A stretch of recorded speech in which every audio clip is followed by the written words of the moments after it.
From WFAA TV, this is Inside Texas Politics with Jason Whiteley.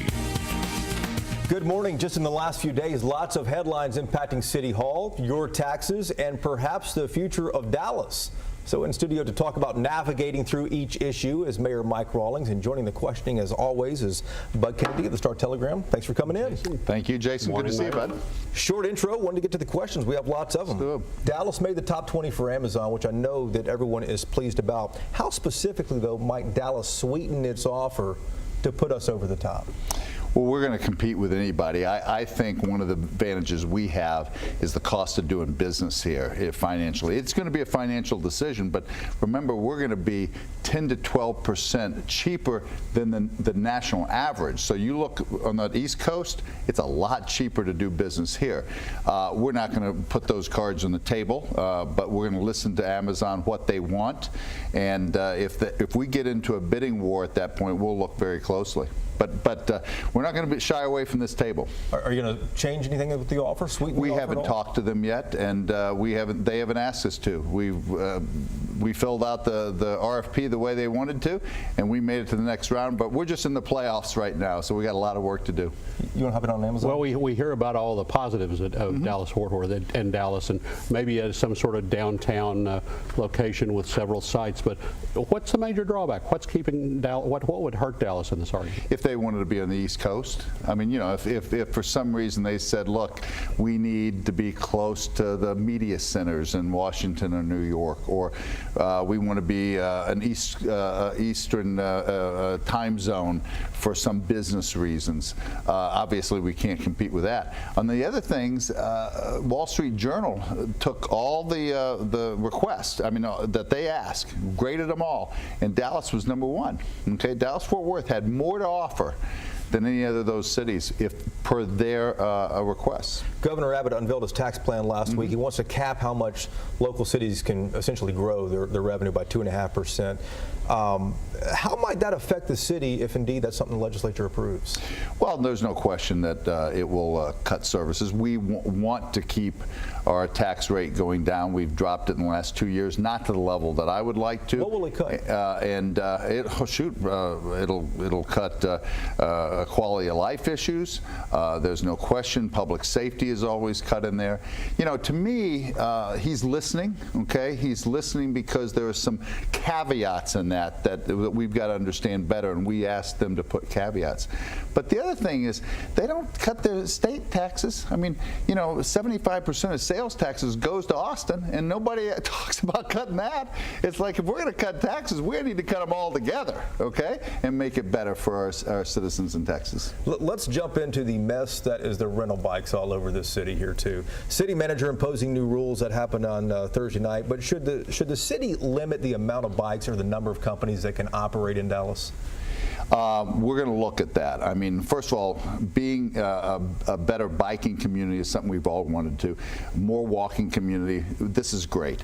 Thank God we didn't spend millions of dollars for those racked bike programs. And people said, you got to get that. Well, they're out of date now. So this is the new modem, and we like the fact that all these bikes are coming. It's a little bit too much, and we've got to kind of regulate back in. So there will be a role of regulation. It's probably a Goldilocks effect. You know, it shouldn't be for nothing. I mean, no regulation. It shouldn't be over the top. But there's going to be a way that we're going to find a nice place, a nice compromise where we can have the bikes and not have the mess that we see. Are too many bikes out there right now? Well, that's the business community. The business model would tell you, I don't know how they can make that happen. For citizens, they're telling me that's too many. But it's not just too many bikes, okay? To me, it's them being on the ground and the like. Yeah, Michael, what takes the city so long to react? If I leave my car parked in the middle of the street, they tow it off. If I put a campaign sign, if you put your campaign sign on the city land, on city right away, they yank it up and take it away. It's all abandoned property. Why hasn't the city responded immediately to this abandoned property? First of all, because we had rules in place for those other things. We don't have rules for this new technology. We're in the middle of innovation, and when innovation happens, you have to see what goes on and then regulate appropriately. So I think it's only been 3 months or so. I mean, so we'll get there, and we'll get there in the right way to have bikes and to make sure those bikes get off those areas. You can pick up abandoned property under state law, I think. Yeah. Go ahead. Let's talk about crossing guards, too. Last week, Council cobbled together $2.4 million to take over this program as Dallas City County Schools unwinds. What's the long-term solution, do you think? Well, the long-term solution is that we've got to do this as a city. The city of Dallas has to take this over, and we've got to find the money. I think having the county help us with putting that $1.50 registration fee when you register your car, putting that money into crossing guards will keep those kids safe. But the county said no. And no, the county is taking this issue up again, and they're hopefully they'll say that, yes, and that'll help us keep those kids safe. Council took $760,000 of that $2.4 million. $760,000 came from the police department's child safety funds. What was that money used for? Any idea? And what's not happening now, if you're familiar with that? I'm not familiar with that exact amount. Didn't mean to ask you a question out of left field there, since That's it's right. a No specific problem. line No item problem. budget. I was curious about that. Yeah. It's been 7 years since the Super Bowl was in Arlington. And now it's going to Minneapolis. They said this Super Bowl was too cold. This year it goes to Minneapolis. I remember 7 years ago. Are you in the hunt now for a Soccer World Cup, and will there be another Super Bowl? Well, first of all, in the World Cup, I think we'd be a great place not only to host some games, but host the media again or the final games. I mean, we are perfectly located in North America. As you know, it's Canada, the United States, and Mexico all bidding together. We've worked hard to put together a good pitch, and we want that to happen.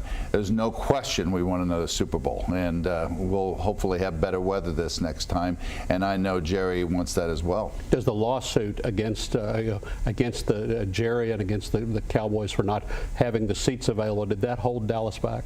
You know, I think we've got a lot of new stadiums coming online, and we have to kind of go through those new stadiums hosting. It's kind of a tradition that new stadiums host Super Bowls, and we'll get back on the cycle. I know that. Dallas recently hired Renee Hall as police chief. Happened last September. She still can't wear the uniform. She can't be called chief yet because she hasn't taken her state exam yet. When do you expect that to happen? Probably the next 30 days. Look, she came in. We had an interim chief. There was a lot going on. She's made a lot of decisions already that are very, very important, and I think good. And I know that she and the city manager are working hard on her schedule. So, you know, it's a test. You know, like a law test, or I guess journalists don't have a test, but you have to study for it. And so she needs to take a week off, study, get ready, and make sure she passes it. Last thing, we have less than 30 seconds left. You have a year left in office. Are you done with politics? Yeah, a year and 4 months, okay? I have made a commitment to the citizens of Dallas that I'm going to serve those 8 years, and I'm not going to think of anything after that at this point. I mean, I'm a business person, and Are you going back into business? I'm in business right now, and we'll always stay in business. I can't let it go. When your father was a journalism professor, we definitely had to study for his test. You did. Yeah, there are many tests we have to take as well, too. Mayor Mike Rawlings, good to see you again. Thanks so much, Jason. Thanks, bud. Texas made the list. Amazon narrowed its search for a second headquarters down to 20 cities on Thursday. Dallas and Austin both made the cut. Now local leaders from both places no doubt considering ways to sweeten their offer to land the big get and all those jobs as well. Ross Ramsey is in Austin for us this morning, the co-founder and executive editor of the Texas Tribune. Good morning to you, Ross.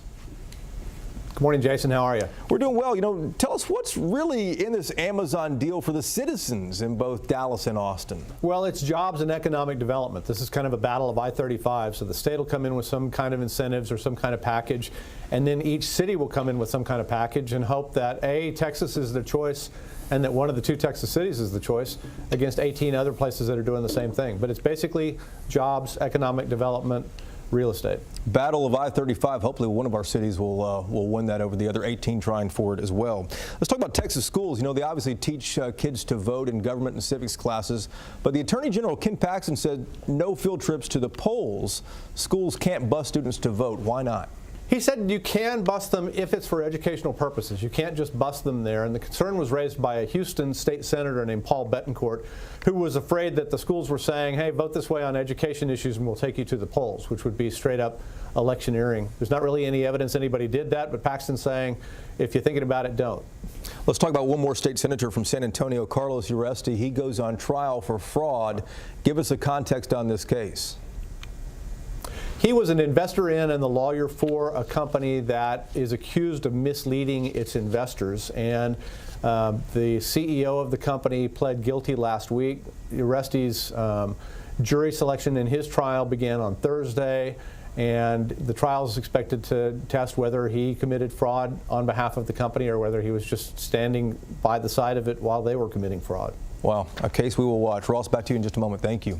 You know, Ross wrote a column about it last week, why most Texas Republicans remained so quiet after President Trump used vulgar language describing Haiti and African countries.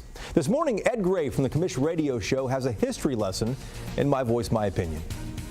Ask not what your country can do for you, but what you can do for your country. Those are inspiring words. Recent remarks by the President of the United States were not inspiring. Past remarks towards Muslims, women, and political opponents have been equally inflammatory. There must be more people who say enough is enough. There is a conspiratorial silence from many on presidential bad behavior.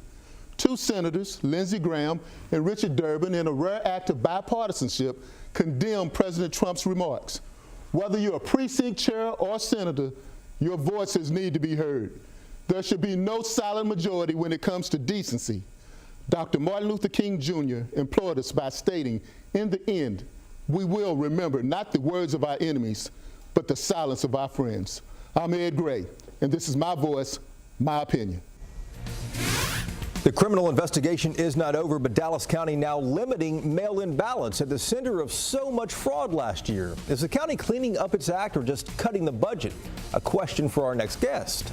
And President Trump celebrating an anniversary this weekend, marking his first full year in office. Flashpoint debates the highs and lows when Inside Texas Politics returns in 3 minutes. First, your Sunday Funnies. Kind of weird. While he was speaking at today's Senate hearing, Orrin Hatch stopped to adjust his glasses. The only problem is he wasn't wearing any. Take a look at this. I'd like to begin with.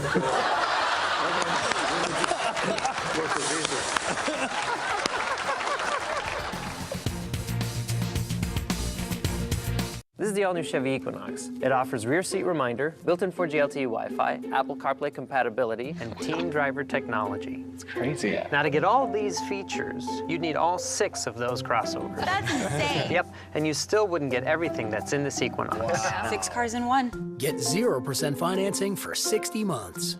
Or get $1,500 total cash allowance on this 2018 Chevy Equinox LT. Chevy drives Texas. Find new roads.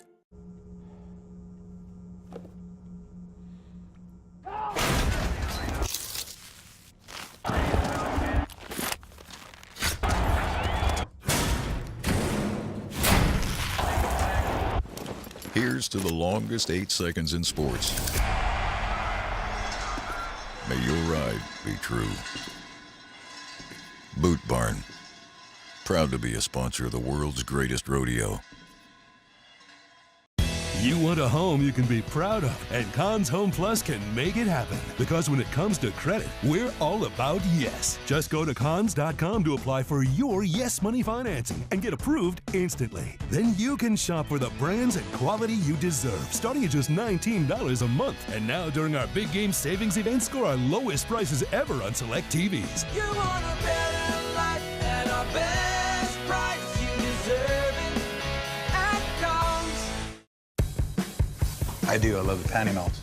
I guess when that craving hits you, boom, I need to have a patty melt. I'm traveling a lot. I had to make a connection into Houston. I had about an hour. Whataburger just opened at Terminal B. Grabbed my patty melt, started rushing it back. The lady was just closing the door. She goes, I'll go ahead and get you on the plane if you're willing to give up your Whataburger. And I told her, can you put me on to the next flight? And I was late for work, but it was worth every bite. I don't think anything tops patty melt. I gotta have it. It all starts with a tree. Every element is done with purpose. Every detail crafted with care. This is custom made for you.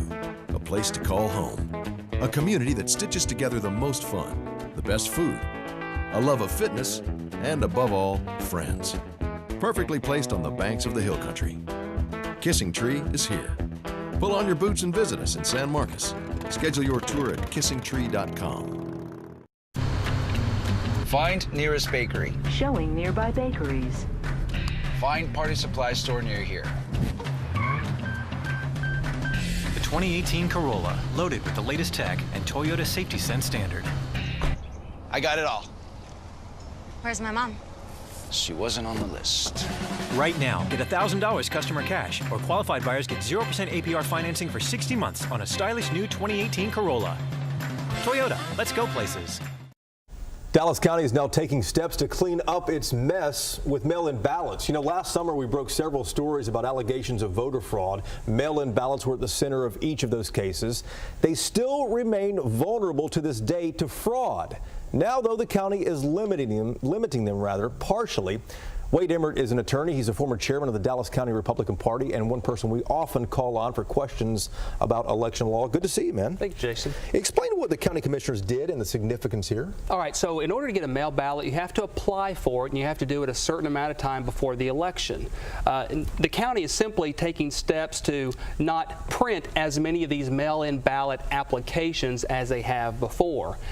Does it affect fraud, or is it just a budgeting issue? Frankly, it's a budget issue. This has nothing to do with voter fraud. And the political campaigns can't come in and just grab stacks of these like they used to. But candidates can still come in and get as many as they want, right? Yeah, so there is an underbelly to the way elections are conducted that most people don't even realize. What do you mean? Most of the mail-in ballots, well, all the mail-in ballots have to pass through a signature verification board, and these people look at the signature of the person who requested the ballot and the signature of the person who signed the ballot to see if they look the same. And of course, they err on the side of accepting ballots. But that creates an opportunity for those who want to game the system to submit a bunch of fraudulent mail-in ballots to cast votes for their candidate of choice. These applications are still freely available on the website. In fact, I printed this out from the Dallas County website just moments ago. So this has nothing to do with curbing the actual election fraud that's occurring. And as the Dallas Observer said online, this is all about the county just turning off its printer, saving a little cash. I'm all for saving cash, but let's not drop the ball on actually addressing real voter fraud. You and I both know mail-in ballots still remain vulnerable to fraud. What would you like to see happen? Well, I think there's three things you have to do. You have to increase penalties for violations, and the legislature has done that this last session with Senate Bill 5. But you also have to create a mechanism to catch these people. As it stands, most people don't even realize this counting in the signature verification board even exists. We have to have a mechanism in place to catch those who would commit fraud. And then three, we have to have actual steps to prosecute these people. And up to this point, there just hasn't been a lot of prosecutions for this type of fraud. That's my next question. Segued perfectly into it, Wade. Dallas County DA's office and the Attorney General have been investigating since our stories last year.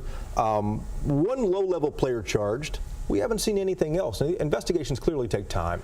Do you think we're going to see any big fish get fried? You've got to have a mechanism to catch them. I mean, until you have that mechanism in place, you can start chipping away at some of the lower hanging fruit here, but you're not going to solve the ultimate problem. I mean, our system, as great as it it creates an opportunity for this type of fraud that we simply are not addressing. When and if something happens with prosecution, we'll make sure to call back on you again. Wade, good to see you. Thank you for coming in. Appreciate it. President Trump is celebrating an anniversary this weekend, marking his first full year in office. It's tough in the next 2 minutes, but Flashpoint debates the good and the bad over the last year. Mark Davis from the right this morning from 660 AM The Answer, and from the left, Rich Hancock of virtualnewscenter.com.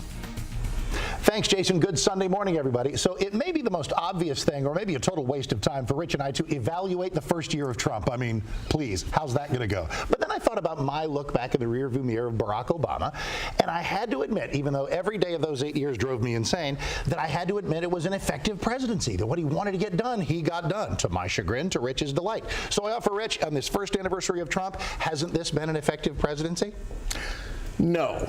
No, it has not been an effective presidency. It's been a year of derision, division, racism, misogyny, and childish name-calling, the likes of which no one ever thought would come out of the Oval Office. It has been an abject failure in every possible way, including the simple fact that he's gotten one bill passed in a year. A tax bill for Republicans by Republicans unanimously with no Democratic support. A successful year? Absolutely not, my friend. Well, No, but it's a Not by funny any thing. standard. But, so we go to the meanings of words in the dictionary. Successful, I think by definition, the fact that you don't like it is indicative of the fact that it has been successful.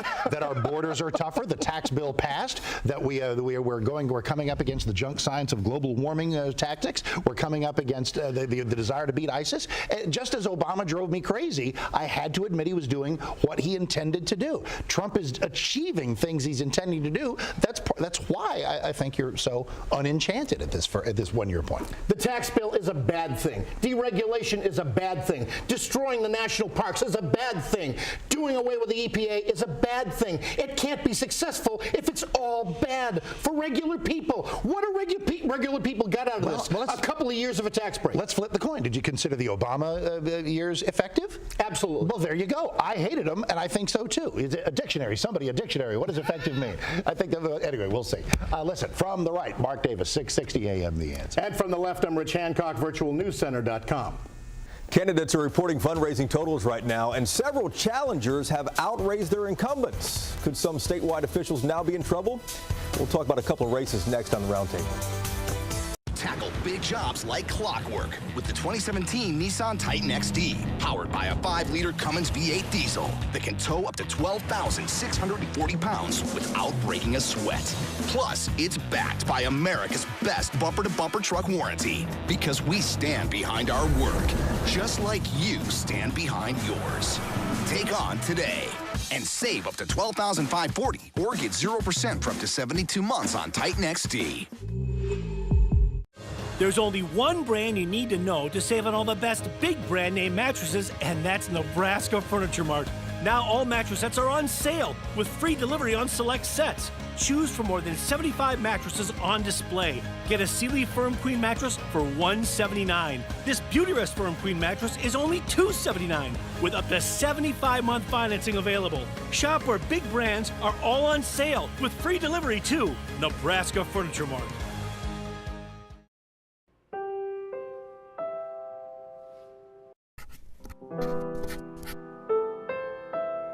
Behind every performance are hours of rehearsal, especially in medicine. It's why at Methodist Health System, we're always refining, innovating care, determined to improve and save lives so that our performance and yours are worthy of innovation. Trust Methodist. Oh, snap. Every truck guy has their own way of conveying powerful. Yeah, boy. Kind of looks like a monster coming to eat you. Holy smokes. That is awesome. Strong. You got the basic and you got the beefy. I just think it looks mean. Incredible. No way. I'm getting goosebumps. Get a total value of over $9,700 on this Silverado Texas edition. Plus, get an additional $1,000 down payment assistance when you finance with GM Financial. Chevy drives Texas. Find new roads. Sorry, I can't make it. It's just my eczema again, but it's fine. Yeah, it's fine. You okay? Eczema, it's fine. Hey. Hi. Aren't you hot? Eczema again? It's fine. I saw something the other day. Eczema exposed. Your eczema could be something called atopic dermatitis, which can be caused by inflammation under your skin. Maybe you should ask your doctor. Go to eczemaexposed.com to learn more. There's no better time to visit your Hyundai dealer for huge savings on all new vehicles like the Hyundai Elantra. And for a limited time, get yours for 0% APR. The Elantra is available with blind spot detection and rear cross traffic alert. You won't find that on a Corolla or Civic. And it's backed by America's best warranty. And I'm sold. Better is the reason to buy Hyundai. Right now, get up to $3,000 in total savings or 0% APR on the 2018 Elantra. Visit buyhyundai.com. Time now for Reporters Roundtable to put the headlines in perspective. Bud and Ross both still with us, and Ross will start with you and Governor Abbott's unveiling of his tax proposal. You wrote a column about this last week, and you pointed out it doesn't lower anybody's property taxes. It's not something the state does. Yeah, the governor says he didn't say it was going to lower property taxes. It's going to cut growth in the future. But the immediate impression everybody gets is that he's lowering property taxes. In fact, Connie Burton, a state senator from Tarrant County, put out a press release that said, come with me on this campaign and help me help the governor lower property taxes. So we're starting that argument back up again. Well, this is an appeal to centrist voters. If Texas is becoming more purple, the big appeal to purple voters is don't get taxed like California. Republicans can keep your taxes low.